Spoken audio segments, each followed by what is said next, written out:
Welcome, everyone. We're about to break down the latest industry intelligence and get to the insights you actually need. We are the Gambling Databases research team, and our whole mission is to give you a really clear, data-driven picture of what makes these global iGaming markets tick. And today we're focusing on a really interesting one in Central Africa, the Republic of Congo, or Congo-Brazzaville.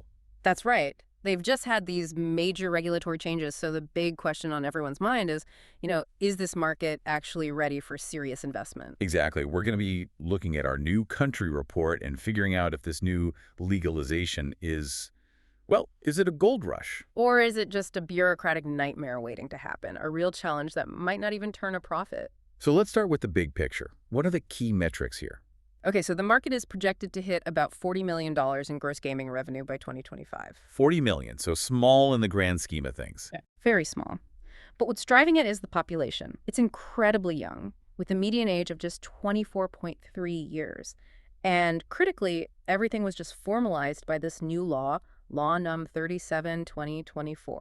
And that new law is the foundation for everything we're about to discuss. It is, but as we're about to see, a foundation doesn't always guarantee you can build a stable house on top of it. Okay, let's unpack that foundation then. Law Num 37/2024, enacted in December 2024. It formalizes basically everything, right? Land-based, online casinos, sports betting. Everything. It's a huge shift from what was an unregulated space. So what's the immediate impact for an operator who's thinking about moving in? Well, the key words are formal control. The Ministry of Budget is overseeing the whole sector, and licensing is an absolute must for any online vertical. And the process. Is it straightforward? Not particularly fast. You're looking at a 3 to 6 month process, and the application fee alone is pretty substantial. It starts at around $50,000. Wait, 50,000 US dollars, just the application fee? Just to get in the door, yeah. For a market that's only worth 40 million total, that feels like a huge barrier right from the start. It is. It's clearly designed to weed out smaller players, startups. They're looking for well-capitalized, established companies. But is there any upside to that? There is, and it's a big one for long-term thinkers. Once you get that license, it has an unlimited duration. Limited. As long as you stay compliant and pay your annual fees, which are much more reasonable, somewhere between $8,000 and $15,000. That long-term stability is a serious carrot. It removes a lot of future regulatory risk.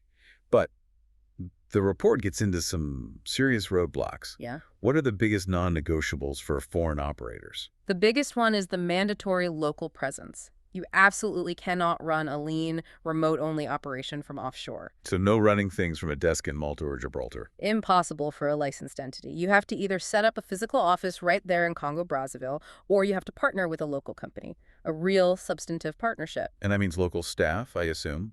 Yes, and that's another mandate.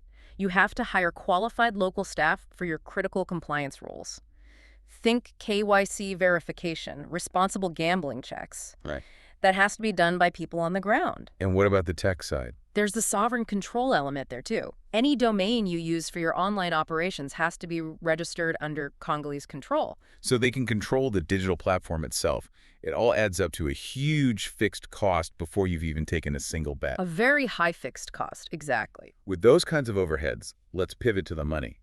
Once you're up and running, what does the tax situation look like? How brutal is it? And this is where the economics get really punishing. You're dealing with two main layers of tax. First is the GGR tax gross gaming revenue. Okay. It varies by game type. It's about 15% for lotteries, but it jumps up to 22% for casino games. That's a fairly standard range, globally speaking. It is on its own, but then you have to stack the standard corporate tax rate on top of that. Which is a flat 30%. 30%. So when our team ran the numbers, you combine the GGR tax, that 30% corporate rate, plus all those fixed operational costs we just talked about.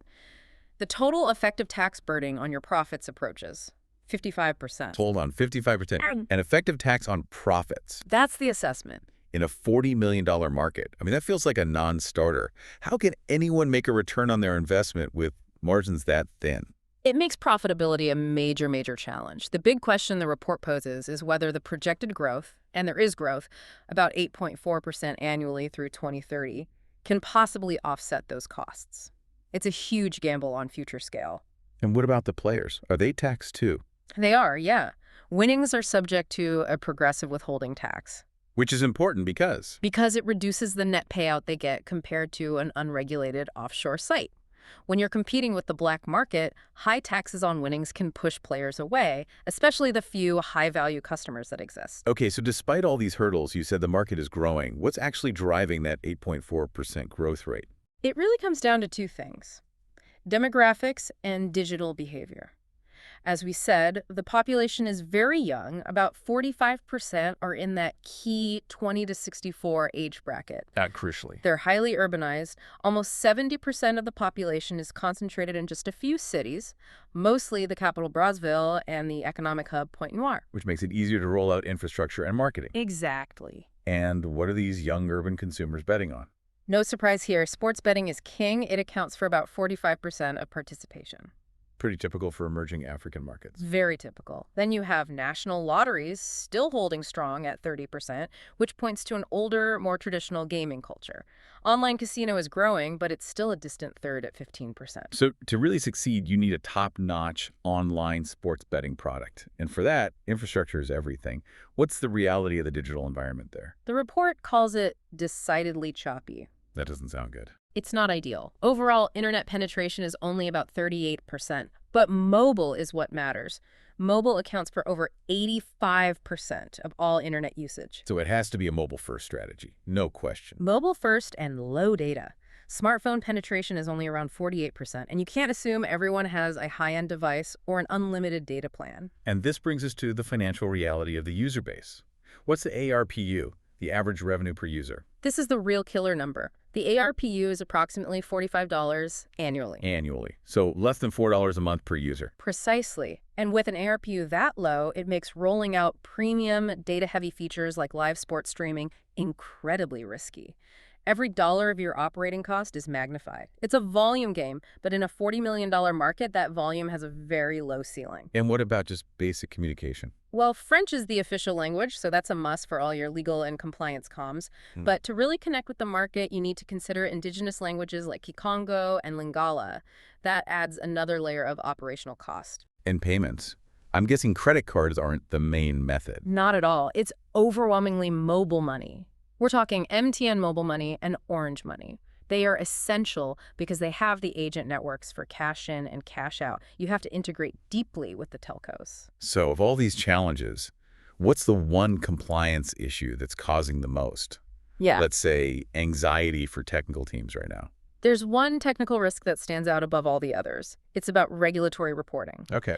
The government is mandating that all operators must provide real-time reporting of all activity into a central regulatory CRM system. A central database. That's becoming more common. It is, but here's the problem. According to our sources, that CRM system is currently still under development. Wait, you mean it doesn't exist yet? They're mandating real-time reporting to a system that isn't even built. Exactly. It's an absolute nightmare for any tech team trying to plan an integration. You have no API specs, no data schema. You're basically being asked to build a car that runs on a type of fuel that hasn't been invented yet. That's a massive implementation risk. The goalposts are literally still moving. Huge risk. Okay, so when you add all of this up, it's no surprise the research team gave Congo Brazzaville an operator ease score of just 5.8 out of 10. Let's dig into those critical risk warnings from the report. The biggest operational risk, even beyond the tech, is that the legal clarity from the 2024 law is being undermined on the ground. How so? The report warns of concurrent jurisdictional assertions by multiple ministries. What does that mean in practice? Give me an example. It means you might have the Ministry of Budget, who gave you your license, asking for one kind of report or fee. But at the same time, you could have, say, the Ministry for Digital Security asserting its own authority and demanding a completely different set of data. Or worse, their own separate set of fines or fees. Precisely. You get caught in these bureaucratic gray zones. It creates the potential for conflicting fines or even a kind of accidental double taxation because the ministries haven't sorted out who controls what. The paperwork must be brutal.